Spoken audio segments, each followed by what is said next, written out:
Donc voilà, on va mettre un petit peu en image ce qu'on a étudié la dernière fois sur les capteurs. Alors,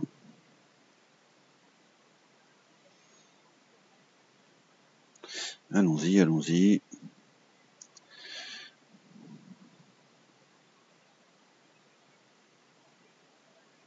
Donc ici on a notre entrée capteur 420 milli liée au niveau d'eau, et ici l'entrée capteur 420 milli liée à la pression 0,10 bar, 0,8 bar et 5 bar, donc directement à ce niveau-là.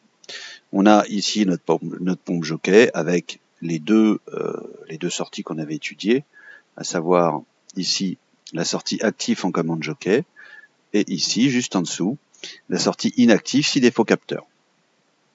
Donc, premier cas de figure, on est à 0 partout, on a effectivement off, donc la pompe jockey est hors service, et mon capteur, inactif si défaut capteur, parce qu'on a effectivement un défaut, on est à 0. Donc on va passer à 136. Donc à partir de ce moment-là, on sera à 4 mA. On va avoir effectivement notre pompe jockey qui va se mettre en route ici, donc elle passe sur on, et mon capteur qui passe sur actif. S'il était en défaut, il serait donc inactif, il serait donc à 0. On va monter à 573, correspondant à 8 bars. 573. Allons-y. Donc là, on voit que ma pompe jockey passe sur off. Ok, donc ici, actif en commande jockey, donc on passe sur off, et donc notre capteur est bien sûr on, à savoir actif parce qu'il n'est pas en défaut. Donc là, on a fait actuellement le premier cycle, on est passé de 0 à 573, 8 bars. Donc maintenant, on va redescendre à une pression de 409 correspondant à 5 bars. 409. Donc à partir de ce moment-là, on voit que donc ma pompe passe sur on, redevient active, donc elle va gonfler en pression, et mon capteur est sur on, à savoir actif, parce que en fait, et vu qu'il est actif, si le capteur est en défaut, il est inactif en défaut. Donc vu qu'il n'est pas en défaut, il est actif. Donc on va repasser à une pression de 573. 573.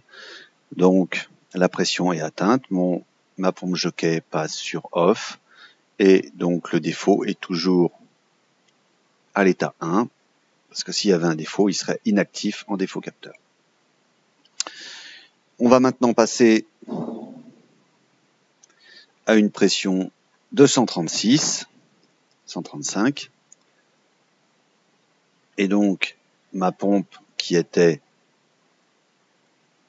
inactive parce qu'elle était à 573 va rester inactif, et mon capteur va passer en défaut. Donc le défaut est représenté par un inactif si défaut capteur. Voilà. On va repasser maintenant à 573 de façon à retrouver une pression de 8 bars. Donc on va se retrouver avec un capteur ici inactif, enfin la pompe jockey, la commande de pompe jockey inactif parce qu'on est à 8 bars, et un capteur, donc ici la sortie est active parce que si elle était en défaut, on serait inactif si défaut. Voilà, donc là vous avez vu ce qu'est la macro, pompe jockey, et quelles sont les actions générées par les sorties en fonction des entrées. Donc moi sur cette partie, j'ai utilisé la sortie inactif en commande de pompe. Donc la inactif en commande jockey. Donc il y a aussi une sortie active en commande jockey. Il y a une sortie, on a vu, inactif en défaut capteur. Et ici, une sortie actif si défaut capteur. Comme ça, on a les différents états.